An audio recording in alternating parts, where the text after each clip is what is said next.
They don't get any glucose in their diet. Go, go, go, go, go. My heart is pounding. That was fun. Hello, I'm Margaret. And I'm Russ. And we're with Michaela. Join our adventure to save Africa's wildlife. Okay, we're off to see the monkeys. We're going to the Colobus Monkey Conservation here in Diani. And, Kenya. Kenya. And we're looking forward to seeing some of the Colobus. They are some pretty monkeys. And then we have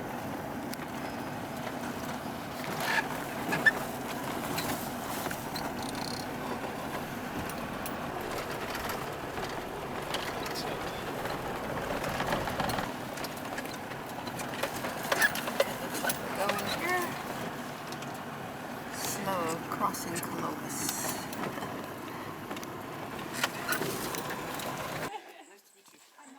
we probably should all go around and do introductions. That might be better. Hello. How you doing? I'm doing great. Hope you don't mind the camera. No, it's okay. It makes you smile. It's nice. Hello, hello. Today our hope is to learn a lot about what you're doing here and it's your 20th anniversary. Oversee the projects, and we all work as a team though, so we're all quite good.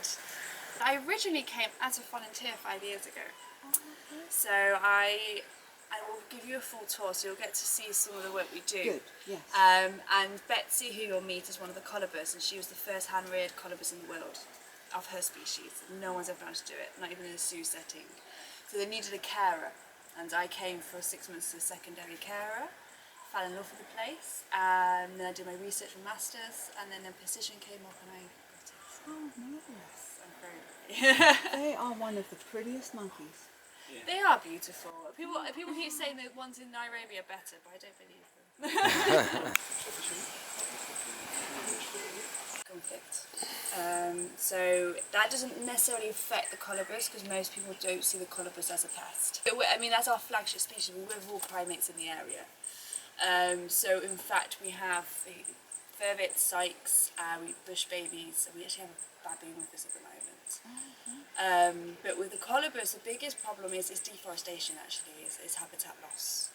And this place is rapidly developing, so what you're finding now is a lot of these small fragmented forested patches are just decreasing because of development. So a lot of our education is focusing on, you know, why the forest is important for people as well, and for the animals. And so the such things as, did you see the bridges across the road? The canopy bridges? Oh. That's our work, and that's the collar bridges we call them. What did you do so important? Has the education been successful? I think, guys, you yes. Yeah, it has been successful. Because we used to have like so many people around keeping monkeys as pets, but at the moment we have less cases from around. Very good. Yeah, so it's a good sign. That is a good sign. Yeah. It's not a good idea. Don't catch the monkeys to try and sell them to tourists. Hello. Oh, The reason Colobus started was 20 years ago. There was a lot of residents who were getting quite upset because they would always see dead colobus along the road. So originally it was to reduce such things as the road traffic accidents that we see. Okay. But as the organisation's grown, is that we have a 24/7 hotline, and we do welfares. But we actually do have a big conservation element. That's our education, that's our pest assessment. So we will go to hotels and we'll try and help reduce pest problems if they have them. I don't like to call them pests, but that's what they are seen as. We do a lot of community outreach, working with farmers, with local kiosks, and we also help with forestation. So we work with local roadside tree sellers to try and encourage the sale of indigenous trees, because what you tend to find here is people will buy a plot and they make it into almost like an English lawn. So it's all exotic plants and it looks very pretty, but actually it's not very beneficial for the wildlife. So we are trying to encourage the planting of indigenous trees, the sale, and generally, you know, why people should keep a small fragment of forest. We have to do quite a lot really. It's quite an impressive organisation. So for 20 years they've done this, so I can't take credit. But we have a lot of issues with electrocution, so a lot of the monkeys get electrocuted on the exposed cables. And recently, we've been working very closely with Kenyan Power, and they are insulating all the cables in Diani for us, and a lot of work for you two doing that as well. So, Good job. so we are ultimately, our main target is to reduce human-wildlife conflicts and also forestation. With your project, you have a lot of, I'm sure, injured monkeys and orphan monkeys that come in, and ex-pets that used to be. Do you end up forming troops to release? Yes, you do. So we have, at the moment, we actually have 2 troops ready to be released. And are they, which vervets, or are they? It's in a small group of Colobus. Oh, cool. It's going to be the first release that we're aware of this species. Of Colobus? Yes. How many do you have? We only have 4 individuals we'll be releasing. They have been with us, some have only been for a year, others have been about 3 years. So we will not release them until we have a healthy troop. So on average we get about 5 orphans a year. 5, 6, we had quite a lot recently actually. No, just generally. Probably more actually, but yeah, 6 to 8. And with our policy is we release all our animals. So they could be in our care for an hour, they could be in our care for a week, it could be a month, it could be years. But the end goal is to get them all released. When they come in as very young, and we do have some babies which we can show you, they will be with us probably 2 to 4 years.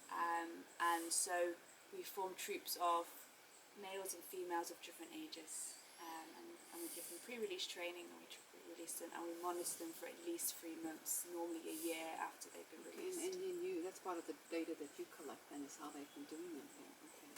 Is the Colobus monkey harder to rehabilitate than the vervet? So, as a species, they're very sensitive. They actually have 3 stomachs, which makes their diet very difficult to manage. Now, our success rate for Colobus orphans has increased, but it's not 100%. So we still lose lots. And we had to change it to, it was a manager before me, which she found basically they were much better on goat's milk.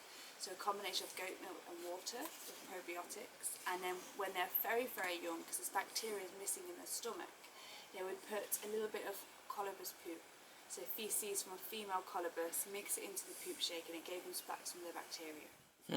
So that seemed to work very well. It was an odd job for everyone to go out and get. Not something I would like to try. Think outside the box. Yes, I mean it was very innovative from the past manager, and so it seems to work. But we still have issues with their being sensitive. I mean, cases that we've had in, they've been pneumonia, liver problems. We haven't found exactly what we need to do. We're still learning. They also are incredibly sensitive when you just bring them in as adults. You can't keep them that long because they almost go into depression, whereas they won't eat. They don't like being in cages, and they prefer to be out with their own. Sure. Guys, you've got to have some input on this. I mean, we've worked with this for years. What else would you say makes it more difficult? Yeah, out of all the monkeys we have in Diani, I'd say Colobus are the most sensitive. We try and not go to the milk because that seems to be where issues arise. So if we can skip the milk, we will. And we have, as you'll see, 6 Colobus now, and Betsy was the youngest that came in who was successful. She came in about 10 days old, where the others were a few months old when they came in. And the ones that have come in very young, we haven't had any success with those because for the first 6 to 8 weeks they're white. And if we can find our troop, have you seen our troop today? The wild troop, we have a baby in there. They're white. That's amazing. They're just such a. Is there anyone else in the world who works with these monkeys the way you do to protect them and to save them like this, rescue rehab? Is anybody else? The Colobus? No, I wouldn't say to the same extent. Okay, so you're basically it. for this, especially for this species. Yeah. And that's what I'm talking about, that Yeah. species, yeah. Because I mean, there's a lot of people that do other things and with other monkeys, but with this, because I had never, until Keith contacted me a couple of years ago, I'd never even heard of them before. Oh, And really? then saw some of the video and pictures of them, and I thought, my goodness, what an amazing looking very monkey. beautiful. Oh, just beautiful, yeah. So never heard of them before, yeah, but there's a lot of things I haven't heard of, you know. I might have grey hair and lived a long time, but the older I get, the more I realize I don't know. Yeah, so that's It's a nursery at the moment. So when they first come in, we have they come in very young and they're in human care, very much like you described. So they will be in 24-hour care with a human, and then eventually when they get older and a bit more independent, we then put them in small groups for our nursery. We do have sykes and ferrets together because in the wild they do live together. okay. But they will get separated as they get older into our rehab centre.